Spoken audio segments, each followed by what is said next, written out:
K-Bomb bad. Hello there, this is Jedi Master Daniel 96, and in today's video I will be reviewing Indiana Jones and the Kingdom of the Crystal Skull. So let's get started. So as we are getting closer to the Dial of Destiny, and I'll be seeing that tomorrow night, I am reviewing the one that comes before, the fourth movie. And this came out in 2008. So we've pretty much waited 15 years for Indiana Jones 5, as we had to wait 19 years to get this movie, as this movie came out in 2008 and The Last Crusade came out in 1989. So yeah, there was a 19-year drought of Indiana Jones films, and we pretty much survived a 15-year drought with the upcoming movie. So there you have it there.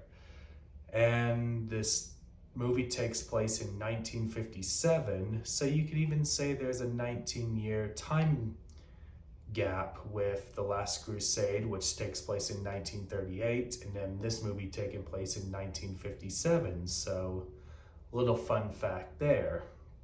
And the main MacGuffin is the Crystal Skull, and you do have like some aliens in it, but you don't have them fight an alien, but there are aliens in this movie, and they wanted to kind of, like have an homage to the 50s B movies that had aliens. So a little thing there, and then with this taking place in the 50s, it kind of made sense with that and stuff. And then, in the beginning we have Indy's captured by the Russians with Mac, and they are at a Area 51 in Nevada. So, that was something there. And we do have, Mac is a spy for the Russians. So, and then Indy's shocked because that was his friend, and we have the confrontation. And I did mention the Raiders of the Lost Ark, review, that you do get a glimpse of the Ark in a crate, because, when Indy drives, like, he runs over like some of the crates, and then you do see that piece of the Ark of the Covenant from Raiders in this movie. So that's what I was bringing up in my Raiders of the Lost Ark review.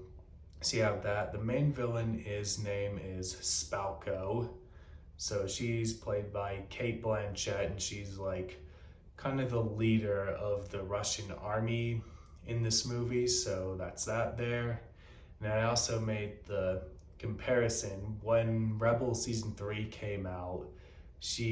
Governor Price always reminded me of Spalko, and I always wondered when making Rebel Season 3 if that was the inspiration. So, something to think about there because of the look on that stuff. So, yeah, that's that. And then, they have an alien in a metal crate what the Russians find and all that.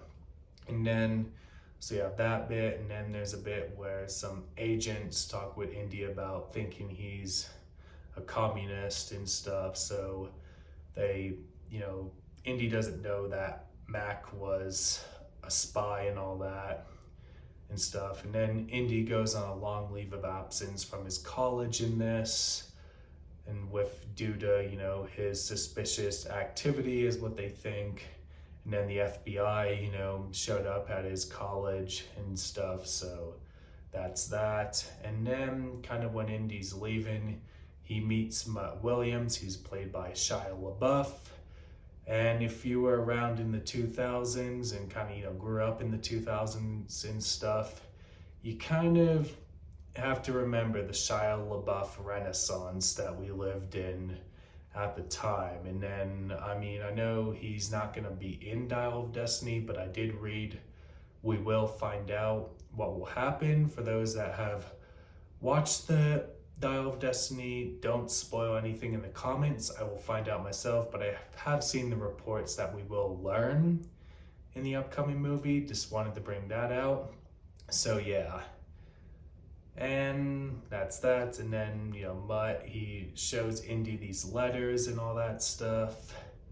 So, and that's kind of the thing. And then you have Harold Oxley, who they have to find in Peru and all that. And there's a bit at the bar that these people are wanting the letters that Mutt gave Indy, so they have to escape them. And then Mutt punches one of the guys in a Letterman jacket, and then you have this funny bar fight, and then these guys in the Letterman jackets are like, get that greaser. And then you have all the other greasers getting in a fight with the people with Letterman jackets, and I always thought that was funny. And so you have that. Then you have Mutt, riding a motorcycle with Indy, so you have that bit there. And then they manage to escape, and then after that they look at the letters and all that, and they go to Peru and they investigate and all that. Then they have to go in the prison and all that stuff, so they do that. And then they go around and look in these like areas in Peru as well. Then they'll find the crystal skull, and then the Russians will come by and that, and then Indy and Mutt get captured by the Russians. And then like you have Harold Oxley like not in the best mental state, so you have that bit there. And then they kind of will use the crystal skull to kind of probe Indy's mind and stuff, so you have that there. And then you have an Indy and Marion reunion, and then Marion from Raiders of the Lost Ark, and Marion Ravenwood is the mother of Mutt Williams, so you do have the return of Karen Allen as Marion in Crystal Skull, so you have that bit there. Then Mutt just gets a fight with, like, punches one of the Russians, then they escape. And then Indy and Marion get in quicksand, and then Mutt goes to get something to pull him out, and then Indy tells Harold to get help. And then Mutt has a snake, and we all know Indy doesn't like snakes. And then they're like, he doesn't want, and they say, oh, call it a rope. And then they're like, grab the rope. And I always thought that bit was funny in the movie. So they pull him out, and then Harold comes with all the Russians, and then they're on a truck in the jungle and all that. And then you kind of have a bit with Indy and Marion arguing about the stuff, because how Indy didn't show up a week before the wedding and all that. So that's kind of how Mutt Williams, fits into all this, and how Mutt Williams is the son of Indiana Jones. So that's that there.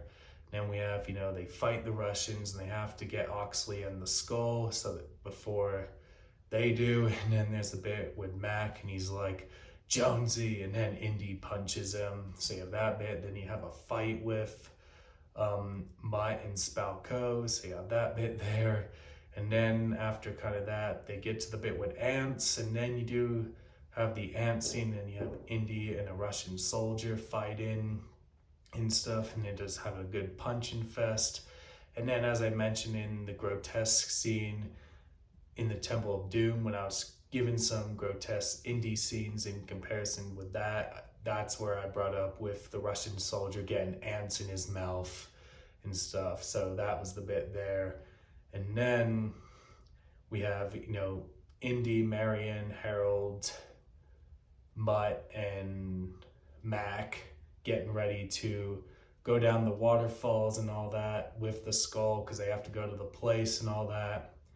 And then they have to go through another waterfall, which will lead them to the temple. And then you'll see Mac drop in these trackers for Spalko and the Russians, and you kind of have like the Aztec people and stuff there. They have to get by, and then they have to like wave the skull to get by, and then they go in the temple and stuff, and you see Mac leaving more trackers for Spalko and her crew. And then once Spalko, get past the Aztec people, the Russians shoot them and that, and then we're in the temple and stuff. And then, Spalko will come along later on in that bit, and that's when you have the whole thing where they place the skull, and then like it's all moving and stuff, and then that's when you get the alien and all that. So you have that bit there. And then Spalko wants knowledge, but the Russians and all that will get sucked into this like UFO sort of thing. They'll go into some dimension and all that. And then even Mac will get sucked in as Indy tries to save him, but Mac will go with them. And then you'll have Indy, Mutt, Marion, and Harold all, pretty much survived. And then they'll just have their little happy, sort of get together. And then at the end of the movie, Indy will marry Marion. So you have that bit there. And then there's a bit where kind of the wind blows through the door, and then Mutt tries to grab the hat, and then Indy stops him. So you have that bit there. And then that's pretty much a rundown of the movie. And with Kingdom of the Crystal Skull, my experiences with it, this is the first Indiana Jones movie I watched in the theaters. So pretty much this and Dial of Destiny will be the Indiana Jones films I experienced in the theaters, because I wasn't born yet when the original 3 came out, because I was born in the 90s, so I was born in 96, so the 96 in my name kind of gives it away. So yeah, kind of gives you a little hint there of my age.